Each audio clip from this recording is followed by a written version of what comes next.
Every shadow hides a story.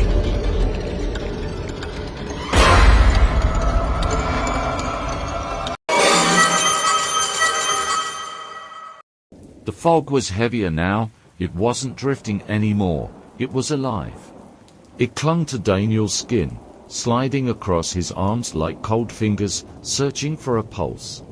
The air was thick and still, yet somewhere within it, the whisper returned.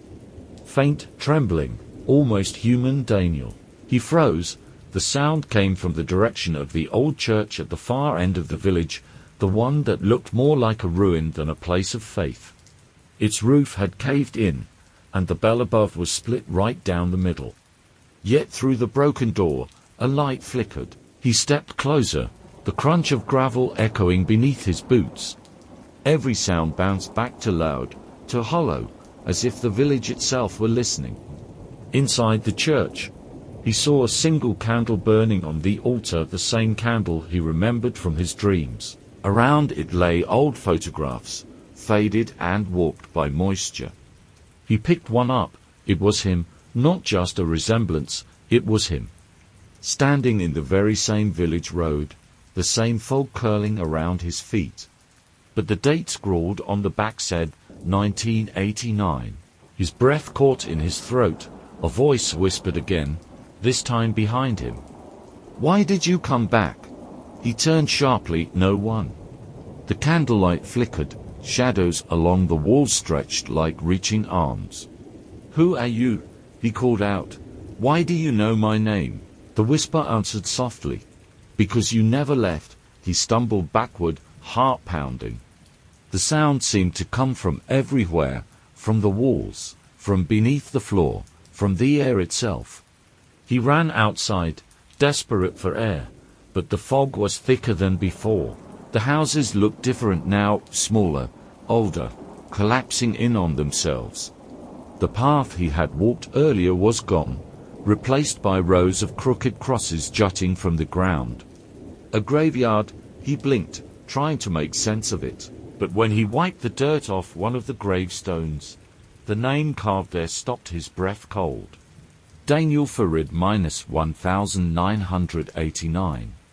His knees went weak. He backed away, shaking his head. No, that's not me. The fog swirled around him, whispering again, thousands of voices overlapping. You left us behind. You left yourself behind. He turned to run, but every direction led back to the same church, the same graves. The village had folded itself into a loop, a circle with no exit. And then he saw her, a figure standing at the edge of the fog, a woman in a pale dress, her face hidden beneath her hair. She wasn't moving, but her presence made the air colder. Daniel stepped closer, trembling. "Who are you?" The woman slowly lifted her head. Her face was hollow, empty, like smoke trying to remember what it once was. "You promised you'd return," she said, her voice echoing through the fog. "You did, but not alive." Daniel's flashlight flickered, then died. Darkness swallowed everything. When the light returned, faint, flickering from the candle he'd seen earlier, the woman was gone. Only her voice remained, "Welcome home, Daniel." He looked around in panic. The fog rolled over the village like a living wave, covering houses, the church, everything. His body felt heavy, his thoughts blurring.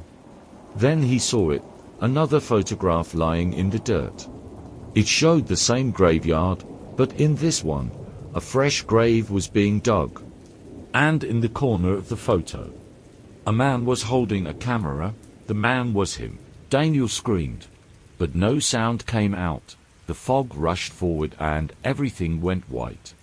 When silence returned, the village was empty again. The road, the graves, the church all gone, as if they had never existed. Only the echo of a name remained, carried on the wind. Daniel. Somewhere, deep in the mist, the candle on the altar flickered once more, and went out, greater than the fog keeps its secrets. But if you ever hear a whisper calling your name, don't answer. Because some places remember you, even after you've forgotten them. Every story hides a truth, and the next one might find you. Subscribe before the light goes out.